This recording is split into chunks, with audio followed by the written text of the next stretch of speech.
नमस्कार मंडळी, मी शीतल आणि तुम्ही पाहताय दिल्लीकर मराठी। प्रत्येक महिना संपताना शेवटचा दिवस आपण अमावस्या म्हणून पाळत असतो।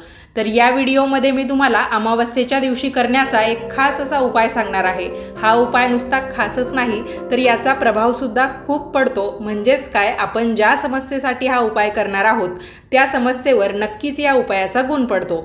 सर्व माहिती जाणून घेण्यासाठी व्हिडिओ पूर्ण पहा, म्हणजे योग्य ती माहिती तुमच्यापर्यंत पोहोचेल। व्हिडिओ पाहत असताना सर्वांनी कमेंट्समध्ये आपापल्या कुलदेवीचं नाव लिहायला विसरू नका, कारण चैत्र महिना हा कुलदेवीचा महिना होता आणि आपण चैत्र अमावस्येच्या निमित्ताने हा व्हिडिओ ऐकत आहात, तर मग आपल्या कुलदेवीचं स्मरण नक्की झालं पाहिजे। चला तर मग व्हिडिओला सुरुवात करते। मंडळी, काळोख्या रात्रीला निरोप देण्याचा दिवस म्हणजे अमावस्या। तर बऱ्याच वेळा दर्श अमावस्या असते, बऱ्याच वेळा सोमवती अमावस्या असते, कधी शनी अमावस्या असते, तर कधी कधी वारानुसार आपण या अमावस्येला महत्त्व देत असतो। तर मग अमावस्या कोणतीही असो, महत्त्व तिचं सारखंच असतं। फक्त सोमवती अमावस्या आणि शनी अमावस्या अशी असते की त्यावेळेस आपण खास करून शनिदेवांना किंवा महादेवांना महत्त्व देत असतो। आता अमावस्येचा दिवस बरेच जण काही वेगळ्या कारणांसाठी करतात, पण अमावस्येचा दिवस प्रत्येकाने म्हणजे घाबरून जाण्यासारखं यामध्ये काही नसतं। या दिवशी उलट आपल्याला आपल्या घरामध्ये काही निगेटिव्ह घडत असेल, नकारात्मक घडत असेल किंवा काही गोष्टींचा आपल्याला त्रास होत असेल तर त्या गोष्टींवर आपण उपाय करण्याचा दिवस म्हणून या अमावस्येच्या दिवसाकडे बघू शकतो। बाकी हा दिवससुद्धा इतर दिवसांसारखा सर्वसामान्य दिवस असतो। माता लक्ष्मीची सेवा करायची असेल किंवा आपल्या पितरांची सेवा करायची असेल तर त्यासाठी सुद्धा अमावस्येचा दिवस अतिशय उत्तम असतो। त्यामुळे अमावस्येच्या बाबतीत तुमच्या मनामध्ये काही उलटसुलट विचार येत असतील किंवा शुभाशुभ शंका येत असतील तर त्या सर्वात पहिल्यांदा तुम्ही मनातून काढून टाका। आपलं मन सतत सकारात्मक विचार कसा करेल याकडेच आपलं लक्ष असायला हवं। एक म्हण आहे बघा, मन चिंती ते वैरी न चिंती। म्हणजे काय, आपलं मन कधी कधी इतका वाईट विचार करतं, आपला एखादा शत्रू असेल तर तो सुद्धा आपल्या बाबतीत एवढा वाईट विचार कधी करणार नाही, इतकं आपलं मन कधी कधी वाईट विचार करत बसतं। त्यामुळे या सगळ्या गोष्टी आपल्याला मनातून काढून टाकायच्या आहे। सगळ्यात पहिली गोष्ट म्हणजे अमावस्या सगळ्या दिवसांपेक्षा वेगळी का असते, तर अमावस्येच्या दिवशी चंद्रदर्शन न झाल्यामुळे ती रात्र काळोखी रात्र असते। म्हणजे आपल्याला कुठेही चंद्राचं दर्शन दिसत नसल्यामुळे उजेड सुद्धा नसतो। तर या काळोख्या रात्रीवर विजय मिळवण्यासाठी आपण या दिवशी भरपूर चांगले आणि सात्विक उपाय करू शकतो, ज्याची आपल्याला कोणतीही भीती बाळगण्याची गरज नसते किंवा आपला जो दिवस असतो अमावस्येचा दिवस तो सुद्धा आपण अतिशय योग्य पद्धतीने सत्कारणी लावू शकतो। सुरुवातीला मी तुम्हाला अमावस्येचा प्रारंभ आणि समाप्तीची वेळ सांगते, त्यानंतर आपण उपाय काय करायचा आहे तेही जाणून घेऊया। कारण अमावस्येची वेळ जर आपल्याला माहिती असेल तर त्या वेळेनुसार आपल्याला उपायसुद्धा अगदी वेळच्या वेळी करता येतात। तर चैत्र अमावस्या जी आहे ती मंगळवार दिनांक 7 मे 2024ला सकाळी 11:41 लागणार आहे आणि बुधवारी म्हणजेच 8 मे 2024ला सकाळी 8:51 ही अमावस्या असणार आहे। तर उदय तिथीनुसार आपल्याला अमावस्येचा दिवस हा 8 मे 2024 म्हणजे बुधवारचा पाळायचा आहे। मी तुम्हाला जो काही उपाय देत आहे तो तुम्ही कोणकोणत्या कारणांसाठी किंवा कोणकोणत्या समस्यांसाठी करू शकता हे पहिल्यांदा सांगते। तर तुमच्या घरामध्ये काही बाधा झालेली असेल, म्हणजेच काय, घरामध्ये तुम्हाला कारण नसताना खूप जास्त त्रास होत असेल, काही बाहेरचं झालेलं आहे अशी तुमची शंका असेल किंवा प्रत्यक्षात ते खरं असेल तरी पण तुम्ही हा उपाय करू शकता। घरामध्ये एखादा सदस्य सतत आजारी राहत असेल, एखाद्याचं लग्न जमत नसेल, घरातील एखाद्या व्यक्तीला नजर लागणे म्हणजे दृष्ट लागणे यासारखा प्रकार झालेला असेल, संपूर्ण घराचं जे काही चैतन्य आहे किंवा सुखशांती जी आहे ती हरवलेली आहे असं तुम्हाला वाटत असेल, किंवा मग शनीची पीडा तुमच्या पाठीमागे लागलेली असेल, किंवा अजून सांगायचं झालं तर तुम्हाला काही पितृदोष वगैरे असेल, तर या सर्व कारणांसाठी तुम्ही हा उपाय करू शकता। आता बरेच जण असाही एक प्रश्न विचारतात, मागच्या काही व्हिडिओमध्ये एक प्रश्न सतत येत होता की समजा आपल्या घरातील एखादा व्यक्ती कारण नसताना निघून गेलेला असेल तर मग त्याच्यासाठी काही उपाय सांगा। तर अमावस्येच्या निमित्ताने तुम्ही या कारणासाठी सुद्धा हा उपाय नक्की करू शकता। तुमच्या घरात जी व्यक्ती होती ती जर निघून गेलेली असेल आणि तिला साधारणतः निघून जाऊन 6 महिन्यापेक्षा कमी कालावधी झालेला असेल तर ती व्यक्ती या उपायाने परत येण्याची दाट शक्यता असते। कारण 6 महिने किंवा एखादं वर्ष झालेलं असेल तर ती व्यक्ती शास्त्रानुसार मृत पावली आहे असं आपण समजतो। त्यामुळे एखादी व्यक्ती तुमच्या घरातून निघून गेलेली असेल पण तिला 6 महिन्यापेक्षा जास्त कालावधी झालेला नसेल तर त्या व्यक्तीसाठी सुद्धा तुम्ही हा उपाय नक्की करू शकता। तुमच्यापैकी कुणाला जर अमावस्या पौर्णिमेसारख्या चांद्रतिथी जवळ आल्यावर काही भीती वाटत असेल किंवा काहीतरी अनामिक हुरहुर मनामध्ये चालली आहे असं वाटत असेल, म्हणजे काय होतं, पौर्णिमा सुरू होण्याचे 1-2 दिवस किंवा पौर्णिमा झाल्यावर 1-2 दिवस, प्रत्यक्ष पौर्णिमेचा दिवस किंवा अमावस्येच्या बाबतीत सुद्धा तसंच की अमावस्येचे 1-2 दिवस राहिले की तशी भीती वाटते। अमावस्येच्या दिवशी तर खूप जास्त त्रास होतो आणि अमावस्या होऊन गेल्यानंतर सुद्धा 1-2 दिवसांपर्यंत तुम्हाला अशी हुरहुर सतत जाणवते। तर त्यासाठी तुम्हाला हा उपाय अतिशय फायदेशीर ठरेल। तर मला हे सांगायचं आहे, सर्व समस्यांवर एकच प्रभावी उपाय कोणता असेल तर तो हा। तर तुम्हाला काय करायचं आहे, अमावस्येच्या दिवशी एक ताट घ्यायचं आहे आणि त्याच्यावर तुम्हाला केळीचं पान ठेवायचं आहे किंवा पत्रावळी ठेवायची आहे। केळीचं पान किंवा पत्रावळी तुमच्याकडे नसेल तर तुम्ही एक साधा पेपर ठेवला तरी सुद्धा चालेल। आता या पेपरवर तुम्हाला एक नारळ ठेवायचा आहे।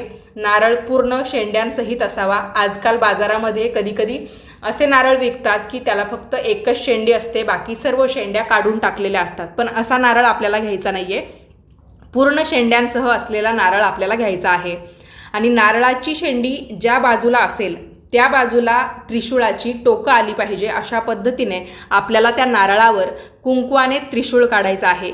भगवान शिवशंकरांच्या हातात तुम्ही त्रिशूळ बघितलेला असेल, देवीच्या हातात तुम्ही त्रिशूळ बघितलेला असेल तर कुंकवाने सेम त्याच पद्धतीचा त्रिशूळ काढण्याचा प्रयत्न करायचा आणि त्रिशूळाची जी काही 3 टोकं असतात तर त्यांची दिशा ज्या बाजूला नारळाची शेंडी आहे त्या बाजूने असली पाहिजे अशा पद्धतीने तुम्ही तो त्रिशूळ काढायचा आहे। त्याचबरोबर तुम्हाला पत्रावळीवर एक मूद भात ठेवायचा आहे। म्हणजेच काय, एक वाटी घ्यायची, त्या वाटीला थोडंसं पाणी लावायचं आणि त्याच्यामध्ये अळणी भात टाकायचा।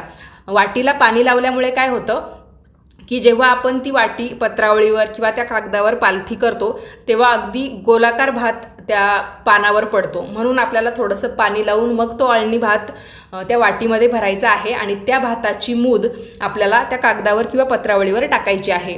त्यानंतर तुम्हाला 1 किंवा 2 काळे बिबे त्या पत्रावळीवर ठेवायचे आहे। त्याचबरोबर एक कोळसासुद्धा ठेवायचा आहे।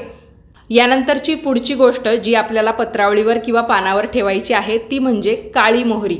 आपल्याकडे एखादा छोटा चमचा असेल पोहे खाण्याचा वगैरे किंवा त्याहूनही छोटा, तर त्या चमच्यामध्ये साधारणतः जेवढी काळी मोहरी बसेल जी आपण फोडणीसाठी वगैरे वापरतो तर तेवढी मोहरी तुम्हाला त्या पानावर ठेवायची आहे किंवा तुम्ही हाताने जरी उचलली तर तुमच्या हाताच्या चिमटीमध्ये जेवढी मोहरी येईल तेवढी तुम्ही त्या पानावर ठेवू शकता।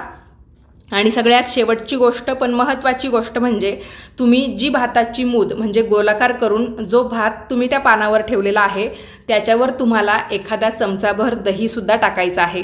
तर ताटामध्ये तुमच्या काय काय वस्तू तयार झाल्या, त्रिशूळ काढलेला नारळ, त्याचबरोबर भाताची मूद, त्याच्यावर दही, त्याचबरोबर 1 किंवा 2 काळे बिबे, त्यानंतर एक कोळसा आणि काळी मोहरी, अशा पद्धतीने तुमचं सर्व साहित्य तयार झालेलं आहे। आता हे सर्व साहित्य तुम्ही त्या पत्रावळीवर कागदावर ठेवलेलं असेल आणि ताटामध्ये ते पान ठेवलेलं असेल तर तुमच्या घराच्या 4ही कोपऱ्यांमध्ये किंवा तुमच्या घरामध्ये जेवढे कोपरे असतील त्या तेवढ्याही कोपऱ्यांमध्ये तुम्हाला ते ताट फिरवायचं आहे। जसं आपण एखाद्याची दृष्ट काढतो तर 7 वेळा असं उतरवतो ना, तर त्या पद्धतीने तुमच्या घरामध्ये जेवढे कानेकोपरे असतील तर त्या कोपऱ्यांमध्ये जाऊन तुम्हाला हाच प्रयोग करायचा आहे। तुमच्या मनामध्ये म्हणजे तुम्हाला जे काही सांगायचं आहे हा प्रयोग करताना, तर जसं की दृष्ट लागलेली असेल तर ती निघून जाऊ दे, काही इडापिडा असेल तर ती निघून जाऊ दे, किंवा तुम्ही ज्या गोष्टीसाठी हा उपाय करत आहात तर त्या गोष्टीचा उच्चार तुम्हाला मनातल्या मनात करत राहायचा आहे। त्यानंतर तुम्हाला हे सगळं साहित्य घेऊन पाण्याच्या ठिकाणी जायचं आहे। तर पाण्याचं ठिकाण म्हणजे तलाव असेल, नदी असेल किंवा जिथे जास्त प्रमाणात पाणी असेल तर तशा ठिकाणी तुम्ही ते घेऊन जा आणि त्या पाण्यामध्ये पुन्हा एकदा तुमची इच्छा सांगून तुम्हाला हे सर्व पत्रावळीवरील साहित्य पाण्यात सोडून द्यायचं आहे। आणि एकदा की ते साहित्य सोडून दिलं की तुम्हाला पुन्हा मागे वळून बघायचं नाही आहे। तर हा उपाय नक्की किती वाजता करायचा हाही तुमचा प्रश्न असेल, तर अमावस्येच्या दिवशी दुपारी 12 वाजता तुम्ही हा उपाय करू शकता किंवा मग संध्याकाळचा जो प्रदोष काळ असतो म्हणजे सूर्य मावळण्याच्या अगोदर साधारणतः 45 मिनिटं अगोदर प्रदोष काळ सुरू होतो. सूर्य मावळल्यानंतरसुद्धा 45 मिनिटं प्रदोष काळ असतो. म्हणजेच काय, अमावस्येच्या दिवशी संध्याकाळी तुम्ही साधारणतः 6:30 वाजेपासून 7:30 पावणे 8 वाजेपर्यंत हा उपाय करू शकता. आणि या उपायामुळे तुमच्या ज्या काही समस्या असतील त्यातून तुम्हाला नक्कीच सुटका मिळेल, पाहिजे तसा गुणसुद्धा येईल याची मात्र खात्री आहे. किती अमावस्या हा उपाय करायचा, तर कधीकधी काय होतं, एक अमावस्येला जरी आपण हा उपाय केला ना तरी पण पाहिजे तसा गुण आपल्याला मिळून जातो. तरी पण तुमच्यापैकी कुणाच्या बाबतीत असं घडलं की उपाय अगदी मनापासून केला, अगदी श्रद्धेने केला, तरी पण काही फरक पडला नाही, तर साधारणतः 5 अमावस्यांपर्यंत तुम्ही हा प्रयोग चालू ठेवा. नक्कीच तुम्हाला जी समस्या असेल त्याच्यातून तुमची मुक्तता होईल, तुम्हाला त्यातून म्हणजे एक प्रकारची सुटका मिळेल. हा उपाय तुम्ही नक्की करून बघा.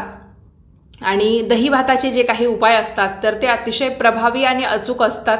त्याचा प्रभाव शक्यतो आपल्याला एकच अमावस्येमध्ये मिळत असतो. त्यामुळे ज्यांना ज्यांना या समस्या असतील किंवा काही भीती वाटत असेल तर त्यांनी अमावस्येचा फायदा घ्या आणि त्या दिवशी हा उपाय करायला विसरू नका. तर नवीन वर्षातली ही पहिली अमावस्या असणार आहे. संपूर्ण चैत्र महिना जो होता तो आपल्या कुलदेवीच्या सेवेसाठी अतिशय महत्त्वाचा मानला जाणारा होता. तर हा उपाय करून जेव्हा तुम्ही घरी याल तर घरी आल्यानंतर स्वच्छ हातपाय धुवा आणि नंतर तुम्ही तुमच्या कामाला लागू शकता. हवं तर तुम्हाला म्हणजे वेळ वगैरे असेल तर तुम्ही तुमच्या कुलदेवीच्या नावाचं स्मरण 108 वेळा करू शकता किंवा काळभैरव जे स्तोत्र असतं तर तेही तुम्ही म्हणू शकता. तुमच्या कुलस्वामिनीजवळ एक दिवा लावायला विसरू नका. जर कुणाला पाण्याचं ठिकाण मिळालं नाही तर त्यांनी जिथे 4 रस्ते एकत्र मिळतात किंवा मग असे 2-3 रस्ते एकत्र जिथे मिळतात तर त्या ठिकाणी तुम्ही हे साहित्य ठेवून आलात तरीसुद्धा चालेल, किंवा मग निर्जन स्थळी की जिथे शक्यतो मनुष्याचा वावर तिथे नसतो पण अतिशय ओसाड ठिकाण असतं तर त्या ठिकाणीसुद्धा तुम्ही हे साहित्य ठेवून आलात तरीसुद्धा चालेल. कधी पाण्याचं ठिकाण जर तुम्हाला मिळालं नाही तर मग तुम्ही हा पर्याय निवडू शकता. बाकी पाण्याचं ठिकाण तुम्हाला उपलब्ध होणार असेल तर त्याच ठिकाणी तुम्ही हे साहित्य सोडावं. तर आजच्या व्हिडिओमध्ये मी तुम्हाला अमावस्येचा एक अतिशय प्रभावी आणि अचूक असा उपाय सांगितलेला आहे. ज्यांना समस्या असतील त्यांनी या उपायाचा नक्की लाभ घ्या. चला मग आजच्या व्हिडिओत एवढंच. हा व्हिडिओ तुम्हाला कसा वाटला कमेंट्स करून कळवा. हा व्हिडिओ तुम्हाला उपयोगाचा वाटला असेल तर व्हिडिओला लाईक करा, जास्तीत जास्त लोकांना शेअर करा, म्हणजे प्रत्येकाला याची माहिती होईल आणि तुमच्याप्रमाणे कुणाला अजून अशा समस्या असतील तर त्यांनासुद्धा या उपायाचा फायदा करून घेता येईल. भेटूयात पुढच्याच नवीन व्हिडिओमध्ये. तोपर्यंत सर्वांनी काळजी घ्या आणि नवनवीन माहितीचे व्हिडिओ पाहण्यासाठी तसेच ऐकण्यासाठी आजच आपल्या दिल्लीकर मराठी या यूट्यूब चॅनलला सबस्क्राईब करा. धन्यवाद.